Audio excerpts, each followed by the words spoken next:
Place. Good girl. Go ahead. Go ahead. Good girl. Good girl. No. Place.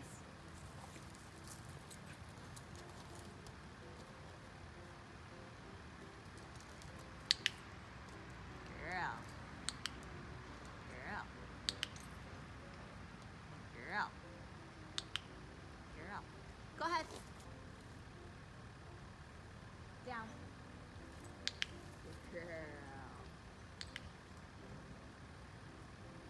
Come. Girl, good girl. Easy. Good girl. Easy. Good girl. Good girl. Easy. Good girl. Easy. Good girl. Good girl.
not big enough to be a correction, but they're big enough for her to feel in order for me to steer her easily. This is building her sensitivity to the collar and preparing her to be worked on a regular flat collar.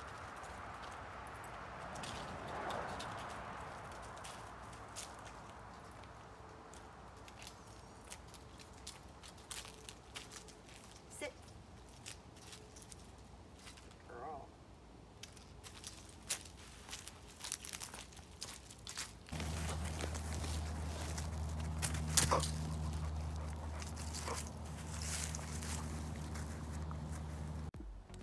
So what we've been working a lot with her this week is teaching her to calm down.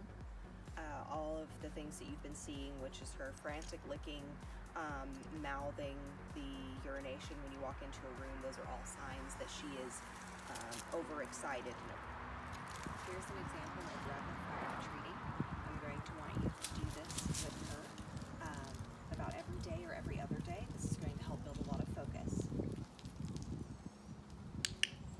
I'm treating for her eye contact. I'm clicking very frequently. And notice I'm looking for eye contact, not her looking at the treat. Eye contact is key for all the really neat advanced things we're going to be doing with her in the future. So I'm going to talk to you a little bit about the prong collar. What we have here is just a standard prong collar. I only use one brand of prong collar because they have a very particular curvature as well as rounded edges, and I've never had one of these collars fail, and it would not puncture or scratch the neck. They also last the lifetime of your dog. You're not going to want to alter the prongs in any way, so you're not going to want to take pliers to them at any point, as this could reduce its functionality and could put your dog at risk of harm. This is how we want the prong collar to be positioned on her neck. It's to be high and tight on the neck. She needs a very gentle and firm hand. What that means is when she's frightened, it is important for you to maintain confidence and get her through that. Never punish for any form of fear. That's only going to make your fear problem worse. You're just going to want to, really with her, what's working best is just acting like things aren't really that big of a deal. Reward her for looking at you, get her to sit and look at you. Just don't go down to baby her. She will try to run between your legs or lay down and kind of hunker down like this.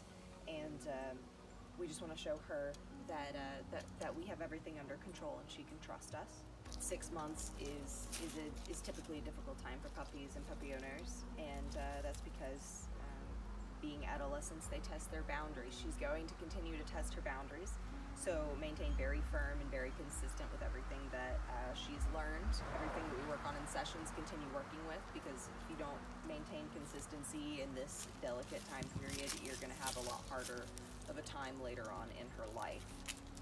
Any eye contact that she gives you on her own free will, I want you to click and treat, because we want to build value in her eye contact with us. So we want to build value in anywhere we want her. So if we want her to enjoy healing and standing by our side, we want to build value in that, and we do that in the form of food. When you walk her, you want the leash length to be at about 1 foot.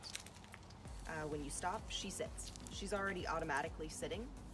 She understands this concept very well, which is wonderful for her age and for the time that I've been working with her. She picked it right up. Keep training sessions very short with her, short and frequent. So instead of taking one big 15-minute training session a day, keep it to several little 2 to 5 minute sessions. That's going to keep her happy and help her learn way faster. What we've been working a lot with her this week is teaching her calm. She's young, so I'm not going to force her into a picture-perfect square heel and sit in a picture-perfect heel. Right now I'm just wanting her to learn how to be a good dog. I want her to learn her basic commands, and I want her to learn how to calm down. You've been seeing how overexcited and overstimulated she gets in the form of her excessive licking, her urination, and as well as any mouthing or jumping you've been seeing. We want our dogs to be calm. A calm dog is a happy dog. An overexcited, anxious dog is never going to be a happy dog. So what we want is we want to calm her down anytime she gets overexcited. So when you're out and you're working with her, you're going to want to have the training collar on her for at least the next couple of months. After that, we can start using it just on walks. You can take a leash and just cut the handle off so she can drag the line around the house. That way you have a nice way to correct her if she starts getting too overstimulated. So you just want to issue a light correction, and then she will calm right down and become like you're seeing her right now. When you're working, doing tricks, teaching new things, it's okay for her to get excited. You want her to be excited. But when you're standing, talking, and your attention isn't on her, you want her to relax like this. You don't want her to feel like she has to be like this all the time, because that doesn't make for a happy dog. That'll create things like separation anxiety, her barking will increase, the urination will never go away. Now I'm going to show you a little bit of how we do training with the prong collar. This is the same thing that we do to introduce the e-collar as well. Anyone can put a training aid on a dog and get it to stop a certain behavior, but by doing it just slapping the device on the dog and going, your dog's not understanding. And that leaves the door wide open to things like aggression and reactivity. And that's what really gives a lot of training aids a terrible name. So what we would do is we put the new device on the dog and we'll simply walk this way. Come on. Tell the dog to come on, and then put a little pressure on the collar. What this is doing is it's teaching her, come on, that she can turn off this pressure. She's connecting that I'm holding the collar and that she can turn this off. It prevents her from feeling trapped when I use this in a situation where she's nervous. Come on. She always knows she's in full control and can turn it off at will. And the way that we would issue a collar correction, let's see if I can get her to walk out ahead of me a bit.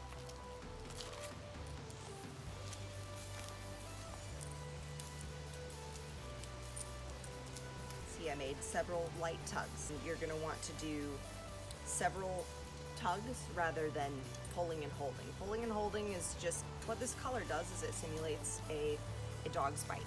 So you don't want to bite and hold. Only bad dogs bite and hold. So you're wanting to bite and release and just say, like a mother dog, no, don't do that. It's important to never use any kind of negative reinforcement when doing things like agility or trick training.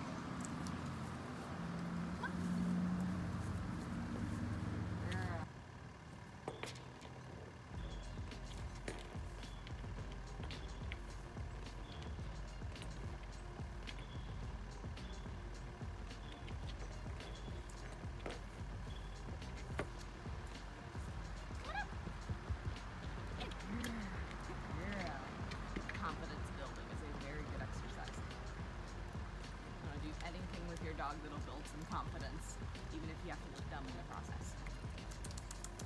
Come on, good girl. Come on, good girl. Come on, good girl. You good girl. Good girl. Good girl. Good girl. Good girl. Sit. Good girl. Good girl. Good girl.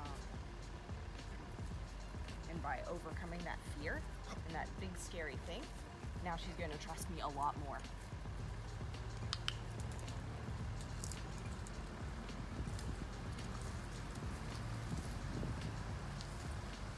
Here what I'm doing is I'm simply rewarding her whenever she gets in a position that I like. I like training puppies with their own food most of the time, so I really don't give many meals to my puppies. I train them with the meals they normally have. Come on. What I'm working with right now is a nylon slip collar. What this is it's something that'll feel very loose on her when she is by me, and it's also something she can't slip out of and get in a dangerous situation. I have been working with her with a prong collar. She will be able to transition off of it very quickly.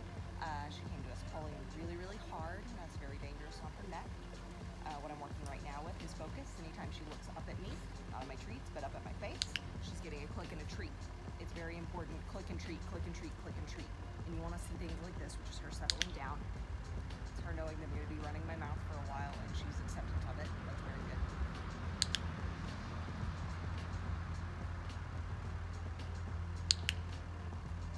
So rewarding any calm that she gives me. Come on.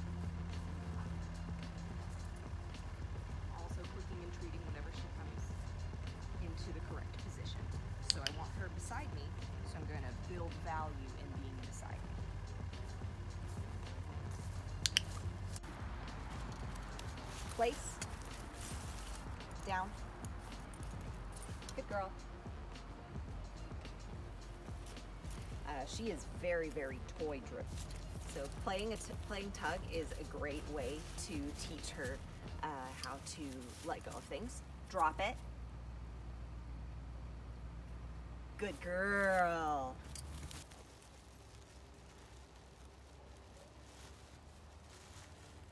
Come. Good girl. Place. Good girl. Go ahead. Come. She should sit and wait politely before entering and exiting a vehicle. Sit.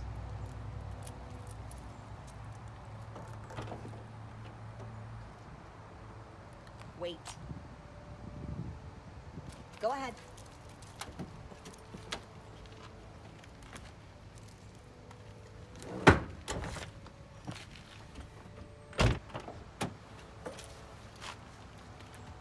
Wait.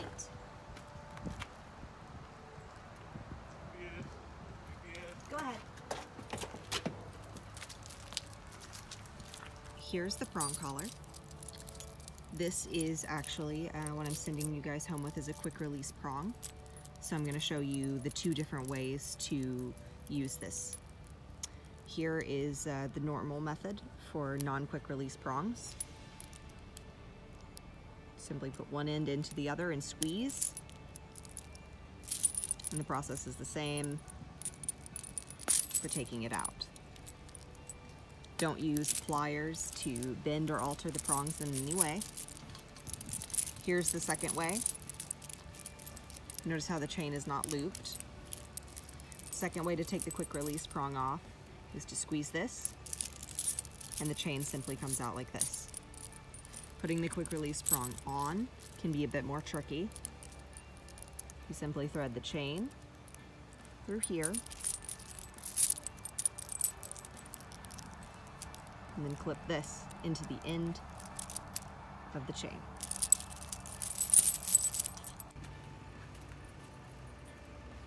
Come on, let's go.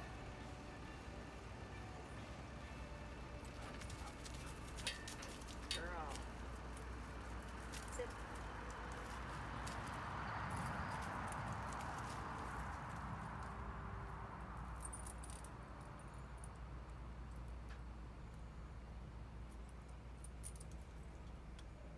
Always have treats on hand so that when she comes, when you're at a park, in a field, when her collar's off, you can reward her coming to you over just staying and playing with all of the cool things. And again, before you begin every walk, make sure you adjust the prong collar up. That's its more reactive working spot, is right behind the ears. In addition to having her sit before you go through doorways, you're also going to want to have her sit before food and water. It turns their focus to us, and we want them to look for us for food, water, and what to do next. You want her to sit before being released from her kennel. Go ahead. Here's just a bit of my point of view while we're walking.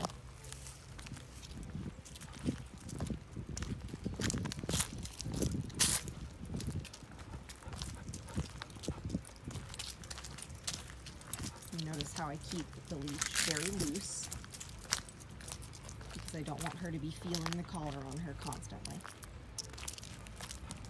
I only want her to feel it when I want her to be changing something. So if I'm about to change directions, or if she steps a little too far in front of me, she should match my speed no matter how slowly I'm walking. Good girl. And again, continue with treats for the next couple of months. Reward frequently.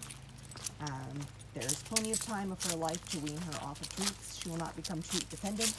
This is simply to build the value in listening to you and being at your side. Sit.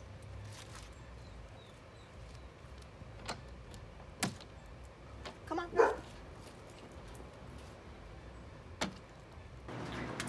Go ahead. Girl. Here's an example of how my dog waits for food. Meta. Are you hungry? Get back. Waltz. Notice his eye contact and waiting to be released. Scraps.